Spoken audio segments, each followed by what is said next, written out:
తెలంగాణలో మరో ఎన్నికల సంగ్రామం మరికాసేపట్లో ప్రారంభం కానుంది. ఉదయం 7 గంటల నుంచి సాయంత్రం 5 గంటల వరకు సింగరేణిలో ఎన్నికలు జరగనున్నాయి.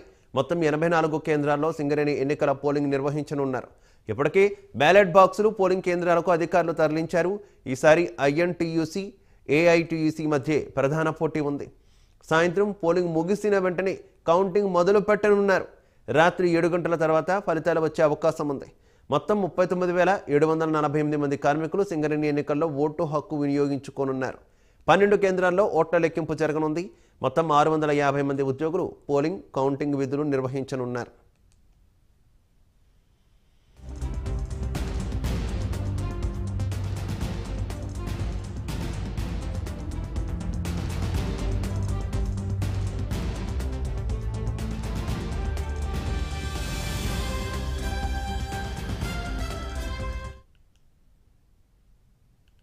Yeah, I have been appointed as ARO to assist our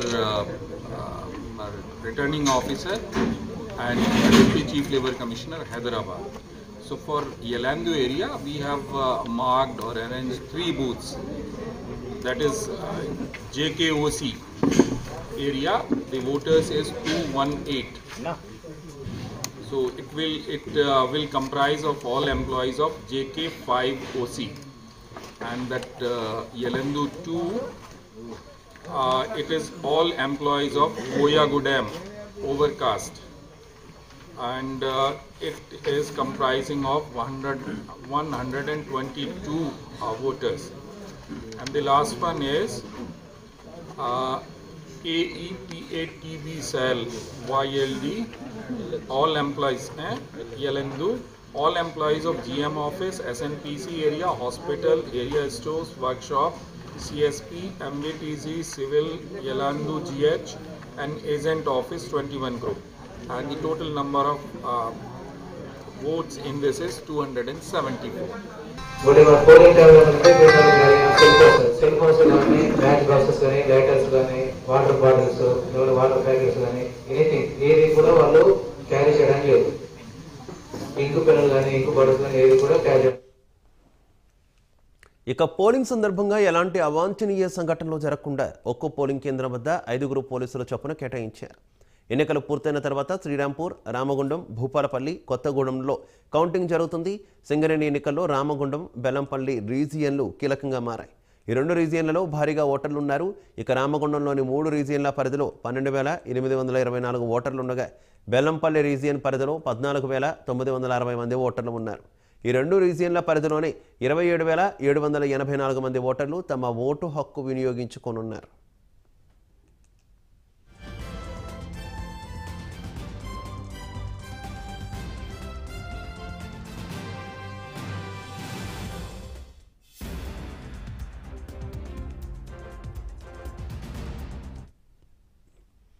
ఇప్పటి వరకు 6 సార్లు సింగరేణి కార్మిక సంఘాల గుర్తింపు ఎన్నికలు జరిగాయి.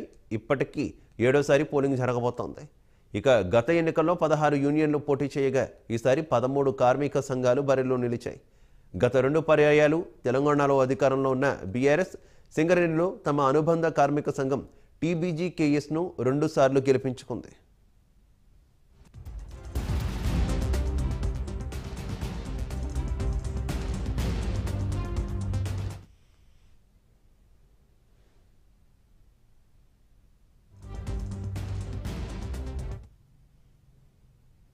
ఈసారి అధికారంలో ఉన్న కాంగ్రెస్ తమ అనుబంధ కార్మిక సంఘమైన ఐఎన్టీయూసీని గెలిపించుకోవాలని పావులు కదుపుతోంది. 2003లో ఒకసారి మాత్రమే ఐఎన్టీయూసీ విజయం సాధించింది. 3 సార్లు ఏఐటీయూసీ, 2 సార్లు టీబీజీకేఎస్ గెలుపొందింది. 2019లోనే సింగరేణి యూనియన్ ఎన్నికలు జరగాల్సి ఉంది. కోవిడ్ కారణంతో ఆ సమయంలో ఎన్నికలు ఆలస్యమైంది. సింగరేణి సంస్థలో కార్మిక సంఘం గుర్తింపు ఎన్నికలను కాంగ్రెస్, సిపిఐ, సిపిఎం పార్టీల అనుబంధ సంఘాలు ప్రతిష్టాత్మకంగా తీసుకోవడంతో ఎన్నికల వేడి పెరిగింది. ఇక సింగరేణి కార్మిక సంఘాల ఎన్నికల్లో ఐఎన్టీయూసీ గెలుపొందాలని, అందుకు తీవ్రంగా కృషి చేయాలని కాంగ్రెస్ అధిష్టానం నుంచి ఆదేశాలు అందడంతో రాష్ట్ర మంత్రులు, కోల్ బెల్ట్ ఎమ్మెల్యేలు రంగంలోకి దిగి ప్రచారం నిర్వహించారు. సింగరేణి యూనియన్ ఎన్నికలను ప్రతిష్టాత్మకంగా తీసుకున్న కాంగ్రెస్ విజయం కోసం విస్తృతంగా ప్రచారం చేస్తోంది. మంత్రులు శ్రీధర్ బాబు, పొంగులేటి శ్రీనివాసరెడ్డి బొగ్గు గనుల వద్ద ప్రచారం చేశారు. 2 పర్యాయాలు గుర్తింపు సంఘంగా ప్రాతినిధ్యం వహించిన టీజీపీ కేఎస్ ఉనికి తాజా ఎన్నికల్లో ప్రశ్నార్థకంగా మారింది.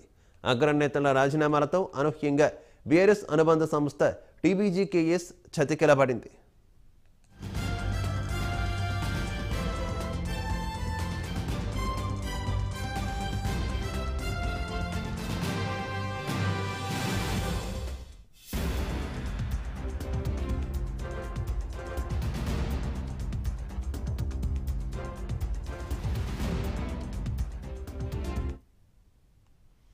దీంతో ప్రధానంగా ఏఐటీయూసీ, ఐఎన్టీయూసీ యూనియన్ల మధ్య ప్రధాన పోటీ కొనసాగే అవకాశాలు కనిపిస్తున్నాయి.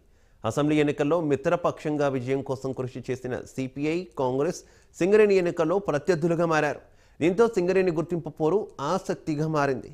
మరోవైపు తెలంగాణలో కాంగ్రెస్ పార్టీ అధికారంలోకి వచ్చిన తర్వాత తొలి ఎన్నికలు కావడంతో ఆ పార్టీ ఎమ్మెల్యేలకు గుర్తింపు హోదా సాధించడం ప్రతిష్టాత్మకంగా మారింది. ఆసక్తికర పరిణామాల మధ్య జరుగుతున్న సింగరేణి ఎన్నికల్లో అంతిమ విజేత ఎవరనేది మరికొన్ని గంటల్లో తేలనుంది.